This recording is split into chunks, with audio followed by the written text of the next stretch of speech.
خبر شامل کرتے ہیں ہمارے نمائندے محمد احمد کاہلوں کی رپورٹ کے مطابق مدینہ منورہ کرکٹ ایسوسی ایشن نے 78ویں جشن آزادی کے حوالے سے ایک شاندار تقریب کا انعقاد۔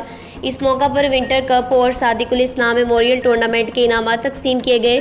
تقریب کا آغاز حافظ سعد الرحمان نے تلاوت کلام پاک سے کیا۔ تقریب میں مہمان خصوصی فراست آفریدی، احمد بکر زیدان، امانت علی چیئرمین، صدر حماد سعید، نائب صدر محمود ملک، جنرل سیکرٹری فیصل نوید، سوشل میڈیا کاشف رانا، سہیل بخاری، عرفان گجر، احمد حسام اور دیگر مہمانوں نے شرکت کی اور مل کر آزادی کا کیک کاٹا۔